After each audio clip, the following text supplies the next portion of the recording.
Yeah, so thank you very much for the introduction, and hello everyone. My name is André Zenner.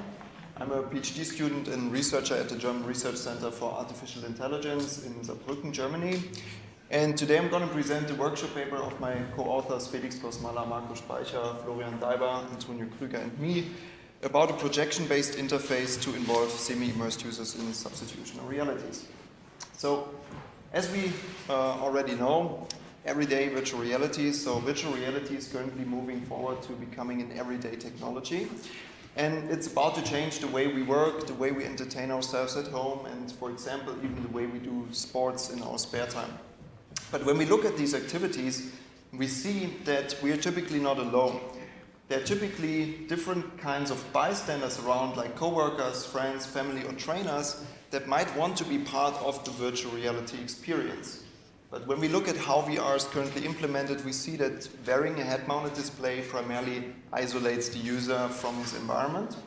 And on the other hand, for bystanders, it's often not really a solution to put on a head-mounted display, as it might be just too expensive for large audiences, or it might be just inappropriate for some user groups, for example for trainers in sports, which might need to see the real and the virtual environment somehow at the same time. And so the question arises, how can we involve bystanders in a VR experience without additional head-mounted displays? And we looked at this problem within the context of a specific system, which is a virtual reality system, virtual reality climbing simulation, so to say. In our system, a user can wear a head-mounted display and he's then fully immersed in a virtual mountain environment, and then he can physically climb therein.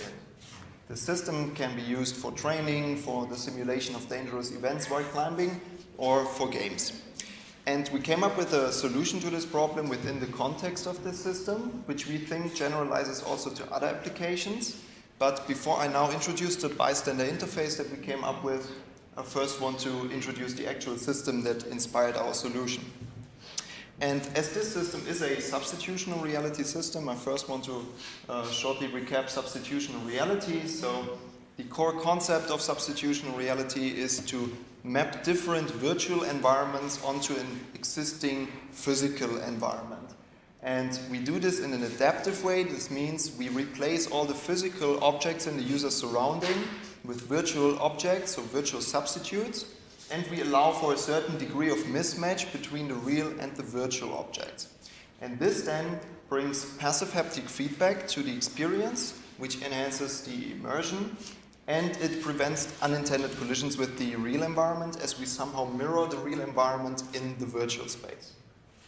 And as our system is also a substitutional reality system, we have as a baseline our physical environment. In our case, this is a physical climbing wall that we can see here. And to construct a substitutional environment out of this real environment, we then obtained a 3D model of our wall using a Kinect sensor. We scanned it and we got a 3D reconstruction of it. And then we inserted this in a virtual scene and applied a spatial calibration procedure which spatially registers the real physical wall with the virtual wall. And then we could add a head-mounted display to immerse the user and a hand tracking solution, in our case a leap motion, to let a user being immersed in a virtual environment and then to physically climb on the virtual climbing wall. Our system further supports the first 3 layers of mismatch that we know from the substitutional reality concept. So we can display a replication of the real environment by just showing the 3D scan. We can add an aesthetic mismatch by putting a rock texture onto the wall, for example.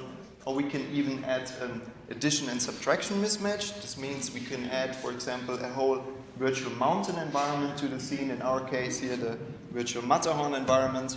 And we can, for example, selectively show or hide different holes on the wall. And so the system provides a room-scale substitutional reality experience. And in the following video, you can now see how the system looks in action. So at the top view, you see what the climber would have seen if he did not wear a head-mounted display. In fact, he wore one, so he saw the virtual environment. Here we simulated the sudden appearance of an eagle. And on the lower right, you see what the bystanders of the experience saw. Well, and when we look at the lower right, we see that the bystanders just saw a person climbing on the wall, wearing a head-mounted display, acting strangely maybe, and they could not really understand the virtual situation that the user is in. And this is exactly the problem that we try to tackle with our bystander interface. And after building the system and after testing it with different groups of climbers and visitors to our department, we basically identified two types of bystanders, which we also think generalize to other applications. And the first group of bystanders is what we call the passive spectators. These are persons located in the real environment that watch the scene, that watch the virtual reality user, and that somehow want to perceive the substitutional or virtual environment the user is engaged in. They want to see the spatial relations between the real environment, the virtual environment, and the user. And they want to see individual substitutions, so they want to see what kind of virtual objects are represented by what kind of physical objects. And then we have a second group of spectators, which we call the active spectators. They have the same requirements as the passive spectators, but in addition also want to interact with the substitutional environment. They want to somehow trigger events in the IVE, they want to reach into it, or they want to somehow control the substitutions or the mismatch that is present in the scene. That would be, for example, the climbing trainers in our example. And then we thought, how can we involve these two types of spectators? And the solution that we came up with is based on a semi-immersive projection system. And technically, it's based on the great work by Jones and his colleagues from Microsoft, which is the Room Alive toolkit. And the Room Alive system is a spatial augmented reality system which uses multi-camera projector setups to project large-scale projections onto the everyday environment, so onto an existing physical environment. It's self-calibrating, it can reconstruct the room's geometry, and then project, for example, onto existing furniture. And this is, for us then, a great technical basis for the substitutional reality bystander interface that I now want to introduce. So, as we know, we have these two types of spectators, and so we propose a system which also consists of two components. And the first one is the passive component, which uses projection and sound to meet the requirements of the passive spectators and to let them see the mismatches that are present in the scene, and better perceive the spatial relations between the user, the real, and the virtual environment. And in our sketch, this looks like this. So we have our virtual reality user being immersed, wearing a head-mounted display. He is located in the physical environment, surrounded by physical props, interacting with physical props. And then we have, say, our large audience of passive bystanders. And to now let the bystanders perceive the substitutional world, we propose to put projector units in the real environment together with speakers in order to play back the sound of the virtual environment in the real environment and to then project the substitutions onto the actual physical objects. And so with this, we then partially render the substitutional environment in the real environment, and the bystanders can perceive it without wearing a head-mounted display. And in the following video, we see how we implemented this in our case. So we put a camera projection unit in front of the wall, which projects the substitutional world on the physical climbing wall. And when you look here on the lower right, you see in our Collect the Presence game what the bystanders saw, and they could now better see the positions and locations of virtual objects. They could better understand the movements and interactions of the user, and they could better understand the virtual situation that the user was immersed in. And in a second example here, when we simulate falling rocks in our climbing simulation, the projection can give a much better impression of the situation faced by the user. Well, and then we have on top of this the second component, which is the active component to meet the requirements of active spectators. And we introduced here controller interaction to let the bystanders also interact with the virtual environment and control the substitutions present in the scene. So in the sketch, this looks like this. We have the active bystanders, and they could use standard virtual reality controllers like the HTC Vive controllers in our case. to then physically point onto the physical objects in the scene. They could then see visual feedback from the projections onto these objects, and using the controller buttons, they could trigger events or provide hints to the user, or they could control the mismatches present in the scene. And in the following video, you see how this looks in our implementation. So in the climbing game here, the bystander can provide waypoints to Santa Claus here, flying around in a virtual environment, helping the virtual reality user to collect presents in the scene. And he receives visual feedback then from the projection. The controller is tracked in the physical space anyways.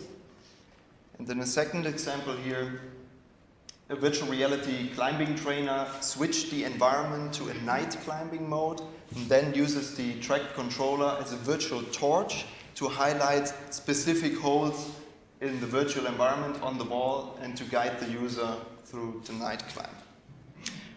And I think this is a nice example that showcases how we can use a projection interface to let a non-virtual reality bystander collaborate with the fully immersed user. And so, to wrap this up, we think that involving bystanders without head-mounted displays in a VR experience is pretty important, because there will always be bystanders that do not need to, do not want to, or cannot wear head-mounted displays. And using a projection interface, we think we can still convey a lot of the potential of VR to other users, and we can even enable multi-user collaboration, as we just saw in the example. From the conceptual point of view, substitutional reality links the real and the virtual environment to improve the VR experience. Our system links the real and the virtual environment as well by the projection, but this time to enhance the experience of the bystanders. And we think that both concepts complement each other quite nicely. And when we look even further into this, we see that the projection interface can even provide a solution to different problems that we have when we use substitutional reality. For example, if we have too few physical objects to represent all the virtual objects in the scene, a bystander could interactively help the user and swap and switch the substitutions and the objects that are represented. And considering future work, of course, the next step for us is to make a more formal user study and evaluation. We just have piloting test results from the test user groups, but we now need to do a more formal user study. And we want to investigate the drawbacks of this approach as well. What kind of influence does shadows, distorted projections, or objects that are too small to be projected on have? And finally, we also want to enhance the interface, of course. We want to see how different domains can benefit from such a projection interface, how projections onto the user could maybe add something to the experience, or how interaction techniques that let a VR user and a non-VR bystander collaborate could look like in different settings. And finally, having an easy-to-integrate framework would certainly be a great thing to let many different applications integrate a projection interface. And who knows, maybe in the future a virtual reality system will ship with a camera projection unit. And this concludes my talk, so thank you very much.